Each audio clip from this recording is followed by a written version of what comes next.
ఇట్లా ఎవరికి వాళ్ళే మహాజ్ఞానులని పేర్లు పెట్టుకున్న వాళ్ళు, జగద్గురులని పేరు పెట్టుకున్న వాళ్ళు, మహాత్ములని పేరు పెట్టుకున్న వాళ్ళు చాలా మంది బాబాలు, అమ్మలు కరువు లేకుండా ఉన్నారు ఈ దేశంలో. నేను ఒక బాబా ఆశ్రమానికి వెళ్ళా. 100 ఎకరాల ఆశ్రమం ఉంది. బ్రహ్మాండమైన బిల్డింగులు, గుంపులు గుంపులుగా జనం, అందరూ భక్తజనం.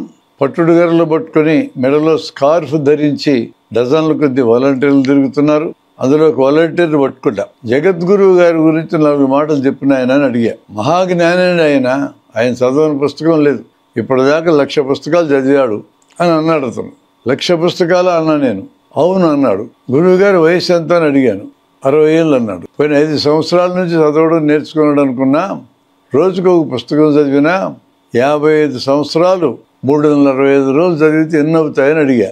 దాదాపు 20,000 వచ్చింది లెక్క. అంటే రోజుకు ఒక పుస్తకం చదివినా కూడా 20,000 పుస్తకాలు చదువుతాడు 60 ఏళ్ళ వయసులో. ఈ 1,00,000 ఎప్పుడు చదివినట్టు? ఈ మధ్యకాలంలో 1,00,000 పుస్తకాలు చదివినా అనే రాజకీయ నాయకులు కూడా బయలుదేరినారు మన దేశంలో.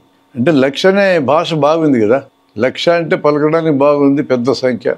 అట్లే ఎవరన్నా రాజకీయ నాయకుడు అవినీతి చేశాడని తిట్టేటప్పుడు కూడా 1,00,000 కోట్లు తిన్నాడని అనటం కూడా అలవాటు కింద మారింది. 1,00,000 భలే బాగుంది పదం. నేను ఒక పుస్తకం చదవడానికి కనీసం 10 రోజులు పడుతుంది నాకైతే. ఆయన మహామేధావి కాబట్టి గబగబా రోజుకు 2 పుస్తకాలు చదవడానికి 40,000 అవుతాయి. 1,00,000 ఎట్లయితాయి? 1,00,000 అనే మాటనే అంటున్నాడు ఆ వాలంటీరు. ఎందుకు ఇలా ప్రచారం జరుగుతోంది? కాసేపటికి స్వామివారు బయటకు వచ్చారు. ఆయన కాళ్ళమే జనం పడుతున్నారు. చిద్విలాసంగా నవ్వుతున్నాడు ఆయన. 2 చెయ్యి గాలిలో తిప్పి విభూది ఇచ్చాడు. అబ్బా, విభూతిని సృష్టించాడు అనుకున్నారు జనం. తర్వాత మీటింగ్ మొదలైంది. మీటింగ్ లో సుబ్బయ్య ఇక్కడికి రా అన్నాడు స్వామి గారు. హాల్లో ఉన్న 1000 మందిలో సుబ్బయ్య ఒక్కడు దిక్కులు చూస్తున్నాడు. సుబ్బయ్య నీవే ఇటు రా అన్నాడు. మరలా సుబ్బయ్యకి ఆశ్చర్యం వేసింది. నా పేరు గురువు గారికి ఎటు తెలిసిందని.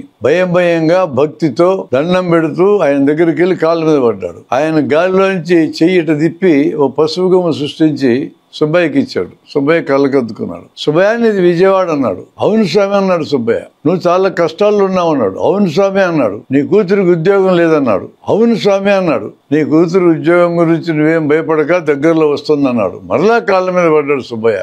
అబ్బా, స్వామి సామాన్యుడు కాదు, జరగబోయేది, జరుగుతున్నది, జరిగేది అన్ని తెలుస్తున్నాయి ఆయనకి అని అనుకున్నాడు. ఎందుకీ స్వామికి ఎన్ని తెలిసినాయి. ఇంకొకటి బయలుదేరి నా పేరు చెప్పు స్వామి అంటే చెప్పగలడా? అట్లా 1000 మంది కాళ్ళ మీద పడ్డ వాళ్ళు అందరూ లేచి నా పేరు చెప్పని చెప్పగలడా? ఏం చెప్పలేడు. బయట జనం గుంపులుగా ఉన్నప్పుడు సుబ్బయ్య కూడా ఒక చెట్టు కింద గుంపులో కూర్చొని అందరితో లోకాభిరామాయణం మాట్లాడుతూ తన బాధలు ఆ గుంపులో చెప్పాడు. ఇంకందరూ ఆ గుంపులో కూర్చున్నప్పుడు ఇప్పుడు బాధలు చెప్పుకుంటాడు. ఎక్కడి నుంచి వచ్చారు, ఏంటి బాధలేంటి, సమస్యలు చెప్పుకుంటారు. ఉద్యోగం లేదని ఒకడు, ప్రమోషన్ రాలేదని ఒకడు, కూతురికి పెళ్లి కాలేదని ఇంకొకడు, తన కొడుకు ఉద్యోగం రాలేదని మరొకడు, కొడుకు మెడిసిన్లు సీట్ వస్తుందో రాదని అడగడానికి మరొకడు. ఇట్లా మాట్లాడుకుంటూ కూర్చొని ఉన్నారు.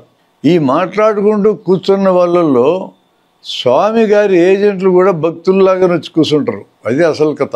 ఈరోజు సుబ్బయ్య అంత వచ్చింది. సుబ్బయ్యకి సంబంధించిన వివరాలన్నీ తయారు చేసి సుబ్బయ్య ఎలా ఉంటాడో ఆయన ఫోటో కూడా తీసి వాట్సాప్లో స్వామి గారికి ఇచ్చాడు ఈ శిష్యుడు. స్వామి గారు ఈరోజు సుబ్బయ్య గారిని ఆకర్షించారు. రేపు ఇంకొకరిని ఆకర్షిస్తారు. ఇదంతా మహిమ అనుకుంటారు జనం. ఇంకో పెద్ద స్వాములారు ఉన్నాడు. ఆయన తెల్లగడ్డం, తెల్ల జుట్టు, బ్రహ్మాండమైన వేషధారణ ఉంటుంది. శివరాత్రి వస్తే శివుడి కంటే బాగా డ్యాన్స్ చేస్తూ ఉంటాడు ఆయన. 12,000 మంది ఒకసారి మీటింగులో మొత్తం మేధావులు, చదువుకున్న వాళ్ళు కూర్చొని ఉన్నారు. ఆయన ప్రసంగంలో అద్భుతమైన వాక్యం చెప్పాడు. ఏం చెప్పాడంటే, మీరందరూ అంటే 12,000 మంది ఈ క్షణంలో మరణించి ఉన్నారు, అదే సమయంలో జీవించున్నారు అన్నాడు. నాకైతే అర్థం కావడంలా. ఏ క్షణంలో మనిషిని చూసినా జీవించని ఉండాలి, మరణించని ఉండాలి. 2 ఒకేసారి జరగడం కుదరదు. మన శరీరంలో ప్రతి క్షణంలో కొత్త కణాలు పుడుతున్నాయి, మరికొన్ని కణాలు చచ్చిపోతున్నాయి అనేది అయితే అర్థమవుతుంది. కొన్ని కోట్ల కణాలు పుడుతుంటే కోట్ల కణాలు పోతుంటాయి. ఇక్కడ అది కాదు సబ్జెక్టు. యాజ్ ఏ హోల్ నువ్వు మొత్తంగా తర్కంలో ఒక రూల్ ఉంది.